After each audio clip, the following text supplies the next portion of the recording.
आचार्य चरण को कोई दूसरे श्रेष्ठ आचार्य चरण अपशब्द कह दें तो हमें क्या करना? हम उनको भी मानते हैं, हम इनको भी मानते हैं, हम उनको भी आचार्य स्वरूप मान करके वंदन करते हैं और इनको भी। इनकी कृपा से हमारे जीवन में भक्ष खाते थे वो छूट गया, गलत आचरण करते थे वो छूट गया। जिन महापुरुष की कृपा, जिनकी वाणी से हमारा जीवन परिवर्तित हो गया, उन्हीं महापुरुष को एक ऐसे महापुरुष अपशब्द बोल रहे हैं जिनकी वाणी भी हम सुनते हैं, हमारे घर में सब सुनते हैं। ऐसी स्थिति में महाराज जी क्या करें? लाली बोली कल से हमने अन्न नहीं पाया है, हम इतने व्याकुल कि ये सब क्यों हो रहा है। भैया देखो ये आपको दोष नहीं देखना, आचार्य चरणों की सबके आपस में लीलाएं हैं। सबसे खतरनाक तो हमें लगता है कल की भगवान कौन से राक्षस को मारने आएंगे। सतयुग में भगवान आए हिरण्यकश्यप हिरण्याक्ष को मारने, त्रेता में भगवान आए रावण कुंभकर्ण को मारने, द्वापर में भगवान आए शिशुपाल दंतवक्र को मारने, कलयुग में भगवान आएंगे टेलीफोन और इंटरनेट को मारने। सबसे गंदे हैं इन दोनों ने। कोई नाम कल की है, आगे चल के हो सकता है क्लिक ही हो जाए, एक क्लिक करेंगे डिलीट, सब खत्म। जिस दिन पूरे विश्व का इंटरनेट बंद हो जाएगा उसी दिन कलयुग विश्राम और सतयुग प्रारंभ होगा।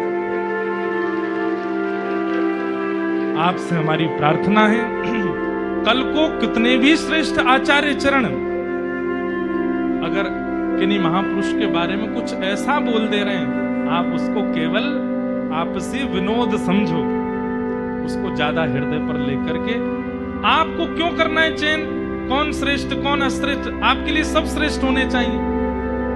नित्यानंद महाप्रभु कल सुन रहे थे ना कथा में, वो घर घर जाके कहते हैं, बोले तुम्हारे बर्तन हम धो देंगे, तुम्हारे घर की सब्जी हम बना देंगे, तुम तो केवल हरि बोल बोलो।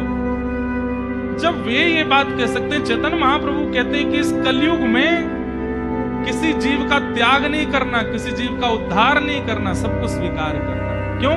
क्योंकि उसमें जो दोष है ये उसकी कमी नहीं है, ये कलयुग का प्रभाव है। तो कलयुग है, कई बार ये कलयुग अपना प्रभाव इस भांति दिखाता है कि हमें लगता है कि आचार्यों में आपस में विवाद हो रहे हैं, हम भक्त किस राह पे जाएं? आप तो जिस राह को पकड़ लिए हो उसी पे ही चलते चले। क्या चैतन्य महाप्रभु का विरोध नहीं हुआ था? उनका भी विरोध हुआ था। क्या श्रीमद रामानुजाचार्य जी का विरोध नहीं हुआ? क्या रामानंदाचार्य जी का विरोध नहीं हुआ? क्या कबीरदास, अरे औरों की छोड़ो, तुलसीदास जी का विरोध नहीं हुआ? मीराबाई का विरोध नहीं हुआ? तो ये विरोध होना, संयोग होना, ये तो चलता है। और एक बात और बता दूं मैं आपको, जब वे ही दोनों आचार्य चरण आमने सामने होंगे तो ऐसे गले लग लग के रोमेंगे कि देख के आप भी न्योछावे रह जाओगे। ऐसे हृदय से लगावेंगे, अरे मेरो भैया मिल गयो, अरे मेरो प्रियतम मिल गयो, मेरो प्रिय। ये वाद विवाद तो मध्यस्थ लोग करते हैं और ये इंटरनेट वाले लोग करते हैं। बात तो मेरे बहुत आती है, मैं बहुत कवर कर करके बोलता हूं। अपराध किसी का नहीं है, अपराध उन लोगों का है जो प्रश्न करने जाते हैं आचार्य चरणों से। आपको ऐसे प्रश्न ही क्यों करने होते हैं जिससे विवाद बनता हो? आचार्य चरणों की कोई गलती नहीं है, हम आचार्यों में दोष देखेंगे ही नहीं, चाहे आप हमारे सामने उनको किसी भी रूप में प्रस्तुत कर दो। गलती तो आपकी है। वे तो बेचारे आचार्य चरण तो बड़े भोले हैं, उनको क्या पता होता है कि सामने हमारे कैमरा लग रहा है, ये लग रहा है, ये केवल अपने कंटेंट वायरल के लिए हमसे ऐसे। आपको पूछना ही नहीं चाहिए ऐसा भाव किसी से। अरे ऐसी बातें पूछो जिससे विवाद शांत होता हो, ऐसी बातें नहीं कि जिससे आग और तेज हो जाती है। कहीं दिख रहा है कि अग्नि लगी है और आप वहां झोंक करके कपूर फेंक आए तो आप अच्छे माने जाओगे?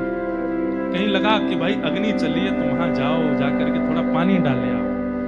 फायर ब्रिगेड वाले वो क्या बोलते हैं उसको, लगे रहते हैं, वो लेकर के जाओ।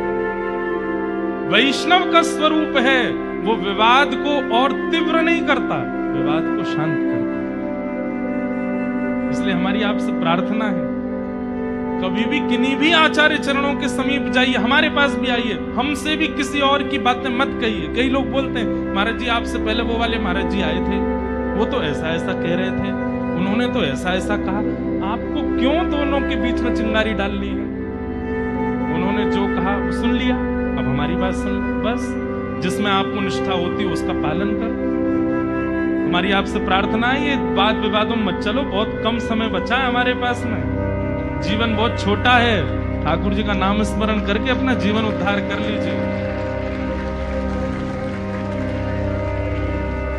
सोचिए, यहां लोग बाग यात्राएं निकाल रहे हैं, यहां लोग बाग बड़े बड़े मंचों से जाकर के कह रहे हैं कि भैया हिंदू एक है जाओ, ये है जाओ।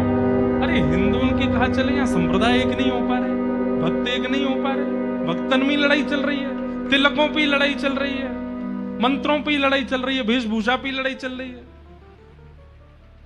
भैया युवा जैसे तैसे आए हैं भक्ति मार्ग पे, आचार्य चरणों के भाव से कहीं वो भटक ना जाएं, इसलिए हमारी प्रार्थना आचार्यों से नहीं, आचार्य गलत नहीं हो सकते, हमारी प्रार्थना तो उन लोगों से है जो उनकी बातों को दूसरों तक पहुंचा रहे हैं। कृपा कर ऐसी भावनाएं पहुंचवाइए जिससे वैष्णव और प्रगाढ़ हो, जिससे हमारे चित्त में और भक्ति प्रबल हो। दो आचार्य चरण लड़ लें आपस में, ऐसी भावनाएं क्यों प्रकट कर रहे हैं?